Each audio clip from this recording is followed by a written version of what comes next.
Պարոն Փաշինյան, երբ Արցախի եկեղեցիների քանդման մասին էիք խոսում, ինչու չեք դատապարտում հարցին, դուք ասացիք, որ ձեզ հետաքրքրում են Հայաստանի տարածքի, Հայաստանի տարածքում տեղի ունեցող իրադարձությունները, եւ մենք տեսանք, որ նախորդ ասուլիսում ձեզ նաեւ հարց հնչեց Հայաստանի տարածքում Ադրբեջանի ռազմական հանցագործությունների մասին, եւ դուք դարձյալ նույնանուն պատասխան տվեցիք, որ չեք պատրաստվում այդ հարցը բարձրացնել եւ նաեւ ասացիք, որ խնդիրն ունի երկու մաս, երկու կողմ, ինչպես Արցախի եկեղեցիների մասով եք ասել, այսինքն դարձյալ ինչ է ստացվում։ Հայաստանի տարածքում տեղի ունեցած ռազմական հանցագործությունները նույնպես ձեզ չեն հետաքրքրում, որովհետև նույնանման պատասխան տվեցիք այդ հանցագործություններին, իսկ մենք գիտենք, որ Հայաստանի տարածքում նաև զինծառայողներին խոշտանգել ու սպանել էին, դուք ասացիք մի խոսքով հարցը չեք բարձրացնի միջազգային ատյաններում, եւ ես ուզում եմ հարցնել, ինչու Արցախի եկեղեցիների հարցը չեք պատրաստվում բարձրաձայնել։ Դուք ասում եք, որ հայ առաքելական եկեղեցու հետևորդ եք, քրիստոնյա եք, ի վերջո դուք հայ ժողովրդի պաշտոնական ներկայացուցիչն եք։ Ի պաշտոն է աշխարհի ցանկացած վայրում քանդվող հայկական հուշարձանի պատմամշակութային հուշարձանի հարցը պետք է դուք բարձրաձայնեք հենց։ Եթե դուք ասում եք, որ չեք բարձրաձայնում, սա ինչ է նշանակում։ Աջակցություն Ադրբեջանի ցեղասպան քաղաքականությունը, որովհետև հայկական մշակույթի ցեղասպանությունը հիմա տեղի ունենում, չգիտեմ, ինչ է սա, ինչպես կմեկնաբանեք սա, եւ դուք նաեւ ասում եք, որ խնդիրն ունի երկու մաս։ Սրան էլ եմ ուզում էլի մի քիչ անդրադառնալ։ Այդ երբ են հայերը մշակութային ցեղասպանություն արել ինչ-որ ազգի, ինչ-որ պետության տարածքում կամ ինչ-որ ազգին պատկանող մշակութային ժառանգություն ոչնչացրել այնպես, ինչպես ադրբեջանցիները Նախիջևանում եւ Արցախում են իրականացրել հայկական պատմամշակութային հուշարձանների ցեղասպանություն։ Ինչ օրինակից ելնելով եք դուք այդպես ասում, որովհետեւ օրինակ այս օրերին մասնագետները նաեւ արցախցիները փաստում են, որ անգամ մզկիթ են վերակառուցել, Արցախում ադրբեջանական եւ այդպիսի ջարդ երբեք տեղի չի ունեցել հայեր։ Որն է ձեր նպատակը հավասարության նշան դնել հայերի ադրբեջանցիների, որպեսզի վաղը այս հարցեր են, բոլորը հարցեր են, ուզում հասկանալ նպատակը որն է, վաղը մեր դեմ օգտագործել միջազգային ատյաններում ձեր այս հայտարարությունները, Ադրբեջանը իր չեղած հանցագործությունները բարդում է մեր վրա, դուք մեր չեղած հանցագործությունները ձևակերպեցի, ինչու եք, որն է ձեր նպատակը։ Ուզում եմ համոզվել, որ ավարտեցիք հարցը, որպեսզի ես պատասխանեմ։ Արցվաշենը Հայաստանի Հանրապետության ինքնիշխան տարածք է։ Ուզում եմ հիշեցնել, որ Հայաստանը եւ Ադրբեջանը փոխադարձաբար ճանաչել են միմյանց տարածքային ամբողջականությունը, եւ ես ասել եմ նաեւ Խորհրդային Միության Ալմատայի հռչակագրի հիման վրա։ Ես ուզում եմ մենք մոդելավորենք այսպիսի մի իրավիճակ, ասենք այն պահը, երբ որ սահմանազատման արդյունքում Արցվաշենը վերադառնում է Հայաստանի Հանրապետության վերահսկողության ներքո եւ մենք գնում ենք տեսնում, որ այնտեղ կառուցվել է մեծ մզկիթ, ասենք 2016 թվականին։ Մեր ռեակցիան ինչ պետք է մենք անենք։ Եվ օրինակ այդ մզկիթի տարածքի հետ կապված օրինակ Հայաստանի քաղաքացիներ կան, ովքեր բերում են իրենց սեփականության վկայականները, ասում են, գիտեք, ինձ այս հողը մերն է եղել եւ այլն եւ այսպես շարունակ եւ ամենատարբեր հարցեր։ Մենք ինչ պետք է անենք։ Ինչ պետք է անենք մենք։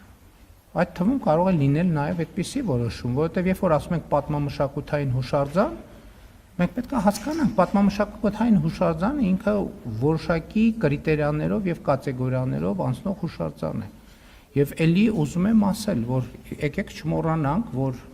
կոնկրետ Արցվաշենի օրինակն եմ բերում, որովհետև կարող է պարզվել այդ պահին, որ ամբողջ Արցվաշենի տարածքում պատմամշակութային հուշարձաններ են, այսինքն մենք ինչ ենք անել։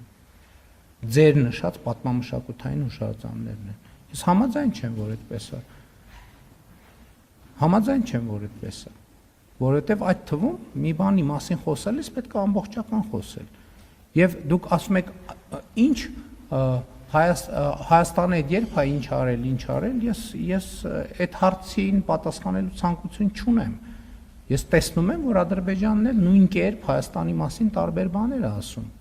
Եվ ես ասում եմ, մենք պետք է որոշում կայացնենք, ինչ ենք անում, գնում ենք կոնֆլիկտի,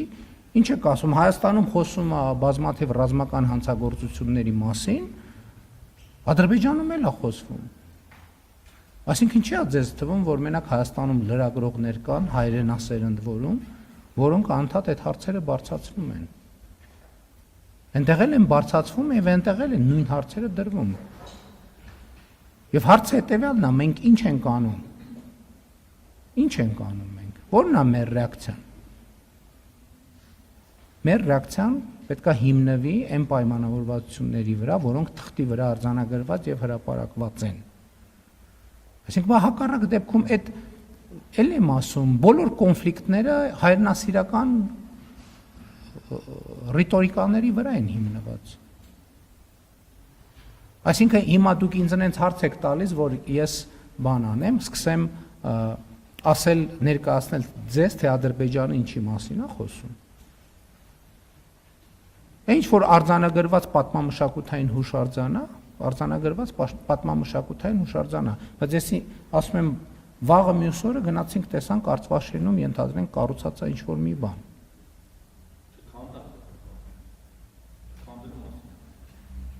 Գնանք եկեղեցին, որը թվարկում է կառուցվել է 2016 թվականին, նոծվել է 2019 թվականին։ Մենք դա գիտենք այդ փաստի մասին, թե չգիտենք։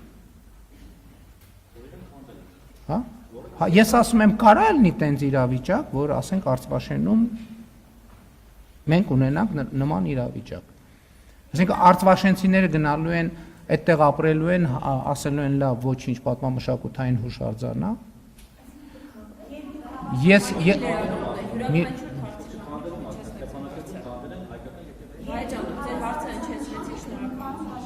Էլի եմ ասում, նույնը վերաբերվում է դրան։ Եթե մենք գնալու ենք այդ տրամաբանության, դուք բոլորդ հարցը հետևյալի մասին է։ Մենք կոնֆլիկտը եւ Ղարաբաղի շարժումը շարունակում ենք, թե չէ։ Իսկ ինչ վերաբերում է ձեր մնացած հարցերին, եթե off the record խոսակցություն կլինի, ես պատրաստ եմ ձեզ լրացուցիչ տեղեկություններ տալ այդ ամեն ինչի մասին։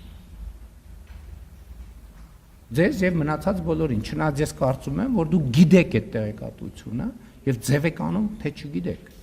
Այս բոլորովին ուրիշ բան է, որովհետեւ ինչպես Թումանյանն էր ասում, հայ գրագետի շրջանում այդ կեղծիքը ընդունված բան է,